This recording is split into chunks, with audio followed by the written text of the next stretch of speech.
താമരശ്ശേരിയിലെ 10ാം class വിദ്യാർത്ഥിയുടെ കൊലപാതകം നടന്ന് മണിക്കൂറുകളാകുന്നതിന് മുൻപെയാണ് നമ്മുടെ SSLC പരീക്ഷ നടക്കാൻ വേണ്ടി പോകുന്നത്. ആ കേസിലെ പ്രതികളെല്ലാവരും നാളെ 10ാം ക്ലാസ്സിലെ പരീക്ഷ എഴുതാൻ വേണ്ടി പോവുകയാണ്. ജുവനൈൽ ജസ്റ്റിസ് ബോർഡ് ആണ് അതിന് അനുവാദം നൽകിയിരിക്കുന്നത്. വാസ്തവത്തിൽ ഈ സാഹചര്യത്തിൽ ഇത് ഒരു ആസൂത്രിതമായിട്ടുള്ള കൊലപാതകമാണ് എന്ന് പോലീസ് നിസ്സംശയം പറയുന്ന ഈ സാഹചര്യത്തിൽ നമുക്കും അത് മനസ്സിലാക്കാവുന്ന കാര്യമേ ഉള്ളൂ. ഇതൊരു പ്രിപ്പറേഷന് ശേഷം നടന്നിട്ടുള്ള ഒരു ആസൂത്രിത കൊലപാതകമാണ്. ഈ കൊലപാതകം നടത്തുന്നതിന് മുൻപ് പ്രതികൾ എങ്ങനെയാണ് ഇത് ആസൂത്രണം ചെയ്തിരിക്കുന്നത് എന്നുകൂടി നമ്മൾ മനസ്സിലാക്കേണ്ടതുണ്ട്.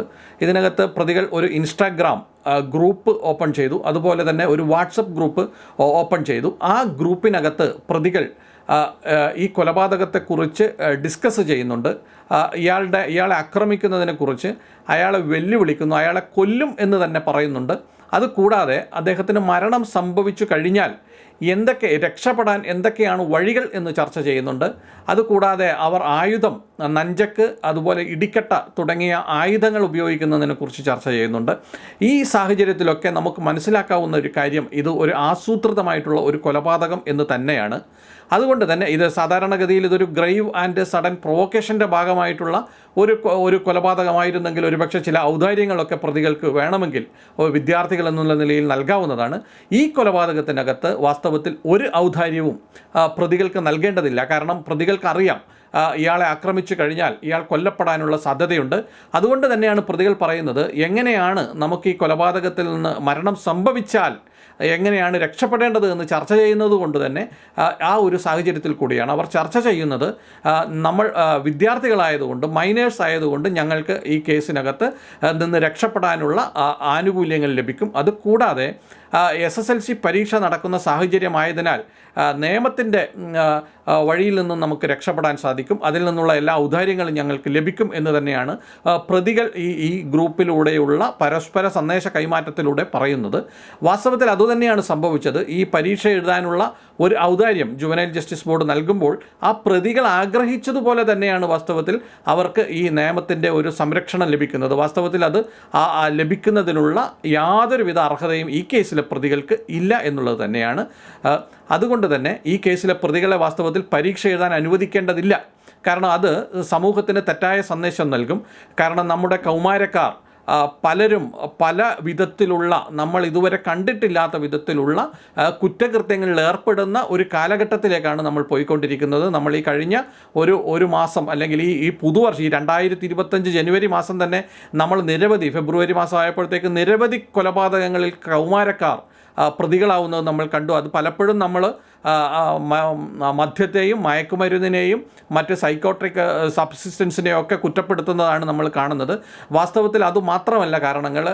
അതുകൂടാതെ ഇത്തരം നിയമപരമായി അവർക്ക് ലഭിക്കേണ്ടുന്ന എല്ലാവിധത്തിലുള്ള ശിക്ഷകളും ലഭിക്കും എന്ന് ഉറപ്പുവരുത്താൻ കൂടെ ഈ സാഹചര്യത്തിൽ നമ്മൾ തയ്യാറാകേണ്ടതുണ്ട്. ഒരു ഔദാര്യത്തിനും അർഹതയില്ലാത്ത ഇത്തരം പ്രതികൾക്ക് ആ അർഹത നൽകരുത് എന്നുള്ളത് തന്നെയാണ്. അതുകൊണ്ട് തന്നെ ഇത്തരം കേസുകളില്ലെങ്കിൽ ആവർത്തിക്കപ്പെടും. കേരളത്തിൽ നിരവധി യുവാക്കൾ നമുക്കറിയാവുന്നതുപോലെ തന്നെ ഏറെക്കുറെയൊക്കെ മദ്യത്തിനും മയക്കുമരുന്നിനും പുതിയ സിന്തറ്റിക് ഡ്രഗ്സിനുമൊക്കെ അടിമപ്പെട്ടിട്ടുണ്ട്. അവർ ചെയ്യുന്ന ഇത്തരം കുറ്റകൃത്യങ്ങൾ നമുക്ക് കേട്ടുകേൾവിയില്ലാത്ത വിധത്തിൽ വളരെ ഹീനസായിട്ടുള്ള കൊലപാതകങ്ങളും മറ്റാക്രമണങ്ങളുമൊക്കെ തന്നെയാണ്. അതുകൊണ്ട് തന്നെ ഇത്തരം കുറ്റകൃത്യങ്ങളിൽ ഇനി വാസ്തവത്തിൽ ഏർപ്പെടുന്ന ആളുകൾക്ക് യാതൊരു വിധത്തിലുള്ള ഔദാര്യവും നൽകുകയില്ല എന്നുള്ള സന്ദേശമാണ് വാസ്തവത്തിൽ സമൂഹത്തിന് നൽകേണ്ടത്, അല്ലെങ്കിൽ നമ്മുടെ കൗമാരക്കാർക്ക്, വിദ്യാർത്ഥികൾക്കൊക്കെ നൽകേണ്ടത്. ഏത് തരത്തിലുള്ള സ്വാധീനമുള്ള ആളുകളായാലും ഒരു തരത്തിലുള്ള ഔദാര്യവും അവർക്ക് ഏതെങ്കിലും ഒരു പ്രായത്തിൻ്റെയോ അല്ലെങ്കിൽ ഒരു വിദ്യാർത്ഥിയാണ് എന്നുള്ളതിൻ്റെയോ പേരിൽ നൽകേണ്ടതില്ല. പ്രത്യേകിച്ച് ഇത്തരം ആസൂത്രിതമായ കൊലപാതകങ്ങളിൽ. കാരണം കൗമാരക്കാരൊക്കെ ആസൂത്രിതമായ കൊലപാതകങ്ങൾ ചെയ്യുന്നത് നമ്മൾ വിദേശ രാജ്യങ്ങളിൽ, യൂറോപ്യൻ കൺട്രീസിലുമൊക്കെ നമ്മൾ കണ്ടിട്ടുണ്ട്. അവർ നമ്മളെക്കാളുമൊക്കെ ഏറെ അഡ്വാൻസ്ഡ് ആയതുകൊണ്ട് തന്നെ അവർ നേരത്തെ ഇത്തരം കുറ്റകൃത്യങ്ങളിൽ ഏർപ്പെടുന്നു. നമ്മുടെ കുട്ടികളും അത്തരം കുറ്റകൃത്യങ്ങളിലേക്കാണ് പൊയ്ക്കൊണ്ടിരിക്കുന്നത്. അതുകൊണ്ട് തന്നെ അവർക്ക് തക്കതായ ശിക്ഷ നൽകും എന്ന് ഉറപ്പുവരുത്തേണ്ടത് സ്റ്റേറ്റിൻ്റെ ഉത്തരവാദിത്തമാണ്. ആ ഉത്തരവാദിത്തം നിറവേറ്റേണ്ടതിന് പകരം നമ്മുടെ വിദ്യാഭ്യാസ വകുപ്പാണ് വാസ്തവത്തിൽ ഈ പരീക്ഷ എഴുതാൻ നിന്ന് വേണമെങ്കിൽ ഈ കുട്ടികളെ ബാൻ ചെയ്യാവുന്നതേ ഉള്ളൂ. ഈ കൊലപാതക കേസിലെ പ്രതികളെ വേണമെങ്കിൽ ചെയ്യാവുന്നതേ ഉള്ളൂ. പക്ഷേ ഈ സാഹചര്യത്തിൽ അവരെ പരീക്ഷ എഴുതാൻ അനുവദിക്കുകയാണ്.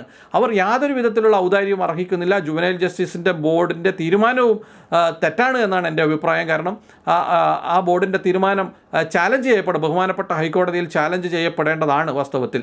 കാരണം ഇത്തരം സാഹചര്യങ്ങളിൽ ഇത്തരം പ്രതികൾക്ക് നൽകുന്ന ഓരോ ആനുകൂല്യവും ഇത്തരം കുറ്റകൃത്യങ്ങളിൽ ഏർപ്പെടാൻ വേണ്ടി ആരെങ്കിലും പ്ലാൻ ചെയ്യുന്നുണ്ടെങ്കിൽ, ഈ അല്ലെങ്കിൽ കൗമാരക്കാരല്ലാത്തവർ പ്ലാൻ ചെയ്യുന്നുണ്ടെങ്കിൽ അവർക്കൊരു പ്രചോദനമാകുന്ന വിധത്തിലാണ് വാസ്തവത്തിൽ ഈ നാളെ എഴുതാൻ പോകുന്ന പരീക്ഷ എഴുതാൻ കഴിയുന്നത് നൽകുന്ന സന്ദേശം. അതുകൊണ്ട് ആ കുട്ടികളെ പരീക്ഷ എഴുതാൻ അനുവദിക്കരുത് എന്ന് തന്നെയാണ് എൻ്റെ അഭിപ്രായം.